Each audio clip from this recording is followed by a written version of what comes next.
আসসালামু আলাইকুম everyone, welcome back to my channel. আশা করি যে যেখান থেকে আমার ব্লগটি দেখছেন সবাই অনেক বেশি ভালো আছেন। আমিও আল্লাহর রহমতে আপনাদের দোয়ায় অনেক বেশি ভালো আছি। আর এই তো দিনের শুরুটা হয় এই কাজগুলো দিয়ে।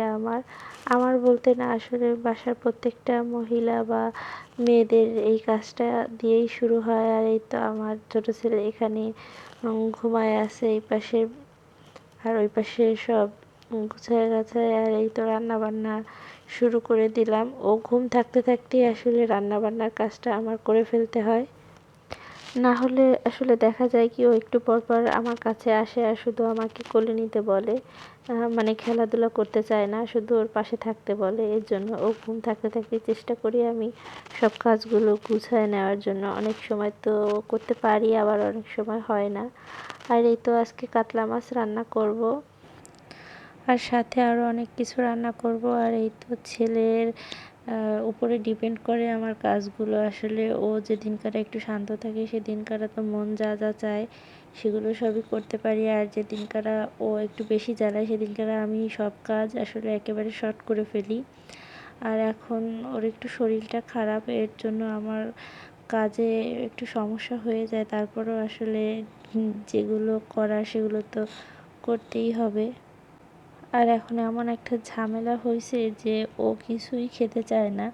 আর এই খাওয়াতে গেলেই আমার মনে হয় যেন সব সময়টা ওইখানেই শেষ হয়ে যায়, সকালের অর্ধেক সময়টা। এরপরে রান্না করতে আস্তে আস্তে অনেক দেরি হয়ে যায়, তারপরে টাইমিংটাই একদম উল্টাপাল্টা হয়ে যায়। আর যেদিন একটু খাওয়া দাওয়া ঠিকমতো করে সেদিনকার আমার সব কাজ ঠিকমতো হয়ে যায়। আর যেদিন এরকম ঝামেলা হয় সেদিন তো আসলে কোনো কিছুই আমি ঠিক করে তালমিল করে গুছায় গাছায় আর হয় না। আসলে একটা সময় দেখা যাবে কি, আমি এই সময়গুলোই অনেক মিস করতেছি, যে এত ব্যস্ততার মধ্যে একটা সময় পার হইতো। আর দেখা যাবে যে আমি একটা সময় থাকবে যে অনেক ফ্রি থাকবো, আর এই দিনগুলোর কথা মনে করব। মানুষের জীবনটাই আসলে অনেক অদ্ভুত, এরকমটাই হয়।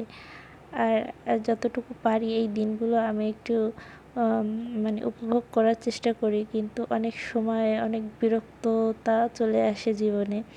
আবার যখন অনেক বিরক্ত হয়ে যায় তখন আমি মনকে শান্ত করে মানে নিজেকে বোঝানোর চেষ্টা করি এই দিনগুলোই আমার একদিন স্মৃতি হয়ে থাকবে, এইগুলো আমি খুব বেশি মিস করব। আর এই বাচ্চাগুলো তাড়াতাড়ি বড় হয়ে যাবে।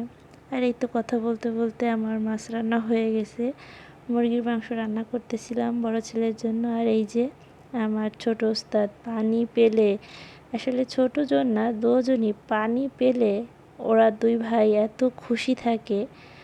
আর এই তো এই বারটাপে আমি সহজে গোসল করাই না, তাহলে আমি নিজেই ভিজে যাই। আর এইটা হচ্ছে সামুদ্রিক কী যেন মাছ, লবণ হলুদ মরিচ দিয়ে, আর এটা হচ্ছে ভিনেগার, এগুলো দিয়ে ভালো মতো ম্যারিনেট করে কিছুক্ষণ রাখার পরে সুজি দিয়ে ভেজে এভাবে খাই আমরা এই মাছটা। আপনাদের ভাইয়া খুব পছন্দ করে এইভাবে খাওয়াটা।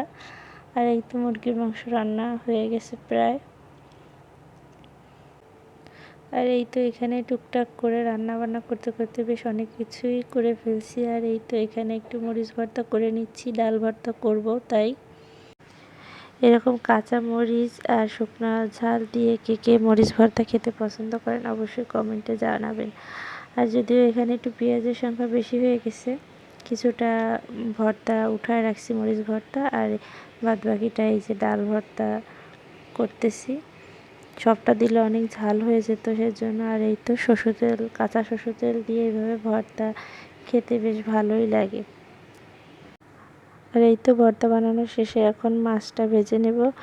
আর খাবার কিছুক্ষণ আগেই এই মাছটা ভাজতে হয়, গরম গরম এই মাছটা খেতেই ভালো লাগে, ঠান্ডা হলে ভালো লাগে না তেমন। আমি তো মাছটা ম্যারিনেট করে অনেকক্ষণ রাখার পর তারপরে এখন সুজি দিয়ে ভেজে নিচ্ছি। আপনারা যদি চান তাহলে সুজি ছাড়াও মাছটা এভাবে ভেজে খেয়ে দেখেন, এই মাছটা বেশ ভালোই লাগে। মাছটা যদিও আমি নামটা আসলে জানি না, আপনারা দেখে যদি চিনতে পারেন কেউ কমেন্ট করে আমাকে অবশ্যই নামটা বলেন। আর এই তো দুপুরে ভাত খাওয়ার কিছুক্ষণ আগেই ভেজে নিচ্ছিলাম। আর এটা আপনাদের ভাইয়া এভাবে গরম গরম খেতেই পছন্দ করে, এর কারণে এটা ভাত খাওয়ার সময় এভাবে ম্যারিনেট করে রেখে দিই। আর খাবার কিছুক্ষণ আগেই ভেজে তারপরে খেলে ভালো লাগে। আর এই তো আজকের ভিডিওটা এই পর্যন্ত। আশা করি আপনাদের ভালো লাগলে লাইক কমেন্ট শেয়ার করবেন। আর আর আপনাদের একটা লাইক আমার পরবর্তী ভিডিও বানাতে আসলে উৎসাহ হয়, আরও বেটার কিছু করতে ইচ্ছা হয়। আপনারা অবশ্যই একটা লাইক দিয়ে আমার পাশে থাকবেন। আসসালামু আলাইকুম।